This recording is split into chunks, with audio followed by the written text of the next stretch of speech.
Dolphins are both a blessing and a curse to the people of Kizimkazi. Hordes of tourists visit the village on the island of Zanzibar to swim and snorkel with them. But the increase in tourism is also a threat to the wild dolphins. There are sometimes 30 or even 40 boats pursuing and beleaguering them. The organization Impact Africa raises awareness and tries to protect the marine life.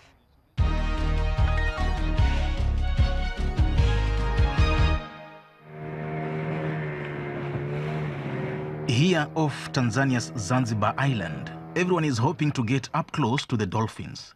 They regularly show up near Zanzibar, and they are a major tourist attraction.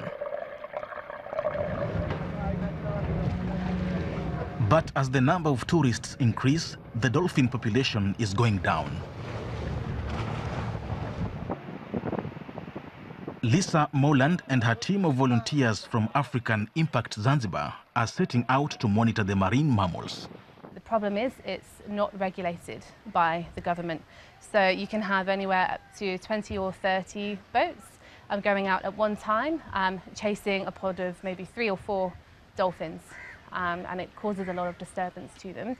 So our goals here are to collect data and research the impact that the dolphin tourism has on the dolphin population. African Impact is a volunteerism organization enabling visitors from abroad to volunteer and participate in activities that benefit local communities.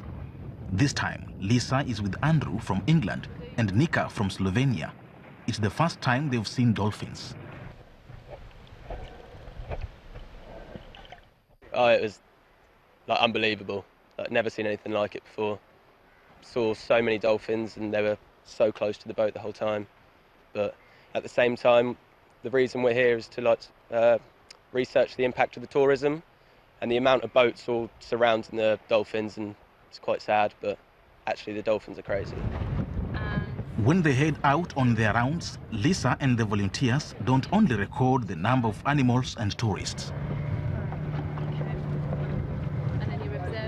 Basically, we are collecting data, how dolphins are acting, what are they doing, if, for example, how they interact with tourists, if they like it or not. If, for example, when the tourists are driving too close, if they change direction of swimming, that shows us that they do not enjoy the company of tourists. So and the tourists should change their behavior in order that the dolphins would feel comfortable around them.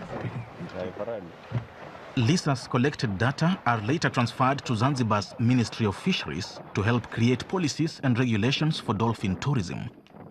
The organization also started instructing boat skippers on how to approach dolphins, like cruising slowly and parallel to the animals, and not coming too close. Idi Hamisi is one of the trained skippers.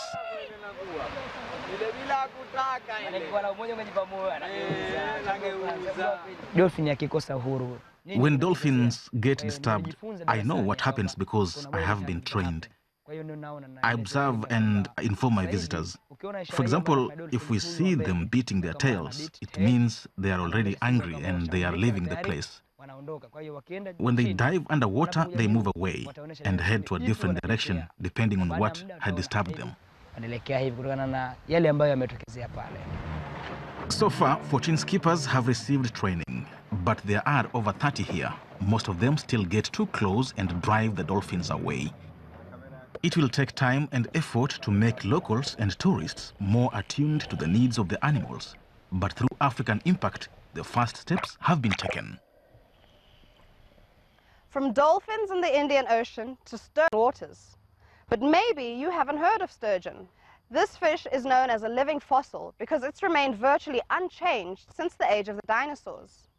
Polluted waters, dried out and dammed up rivers, and illegal fishing is critically endangering their existence.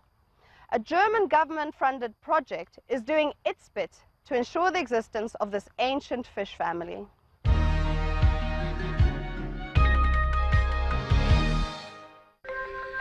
People in Germany are bringing back a living fossil.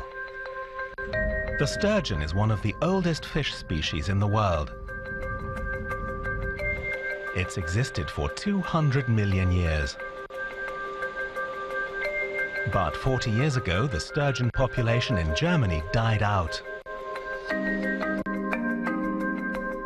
One of the reasons was river pollution. Also, the fish need to migrate to feed and spawn.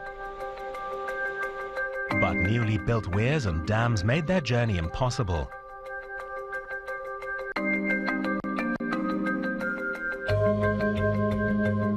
The project Wanderfish aims to return the sturgeon to German rivers. The first step is to breed fish under controlled conditions.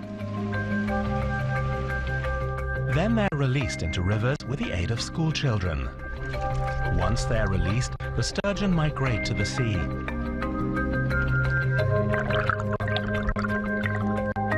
The hope is that the fish will return to reproduce in about 15 years. In the meantime, fish ladders will be built to help the fish swim past weirs and dams. Do you like that? If you are also doing your bit, tell us about it. Visit our website or send us a tweet. Hashtag doing your bit. We share your stories. Back to Africa. From the fish in the water to the sun in the sky. We meet an entrepreneur from Nigeria's capital, Abuja, who shows us yet again that renewable energy makes business sense. You're right, Felicia. We're talking about Suleiman Yusuf, a self-described energy entrepreneur developing what he calls off-the-grid homes. He was involved in one of Nigeria's most impressive greenhousing projects. This innovative, eco-friendly architecture is attracting a growing followership amongst the middle class there. This is Greenhouse, an apartment complex in the heart of Abuja. Everything here operates on renewable energy. Haruna Daniels and his family have lived here for 3 years now.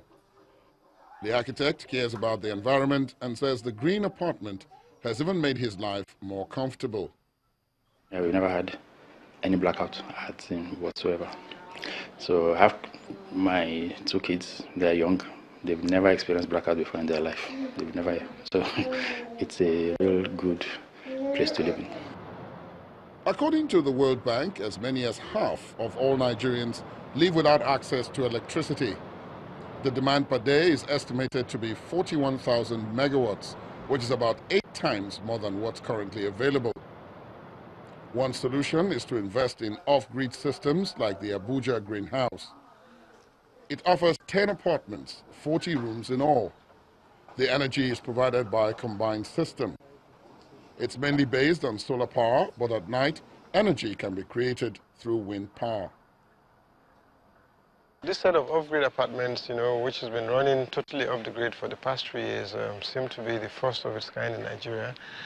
The whole idea is to understudy, how the technology works and how you can apply the finances as well, so that we can replicate this to so many other real estates across the country that are in dire need of solar power solutions like this. The company went into business nearly 10 years ago. It provides various renewable energy solutions and is now worth nearly $3 million. Presently, we have a staff strength of about 55, staffs on board, and then we have quite a number of other contract staffs. We have a number of guys we've trained, and then we have them on standby, so whenever we have projects, we also call on them. A team is driving to the outskirts of Abuja. This area has never been connected to the national grid. We have millions of Nigerians who don't have any hope of seeing electricity or having light at all. So my dream is to ensure that on the long run, or on the very short run rather, that every household in Nigeria, whether in the rural areas or not, have access to electricity. Residents in the village of Paduma have to rely on candles or kerosene lamps at night, which are neither healthy nor good for the environment. Now they're getting solar panels installed on their roofs, all for free. Blue Camel Energy provides the service as a way of giving back. Cattle herder Abubakar Muhammadu is delighted with his new solar lamp. He says it will help his children study in the evenings. And the best bit, it's easily rechargeable.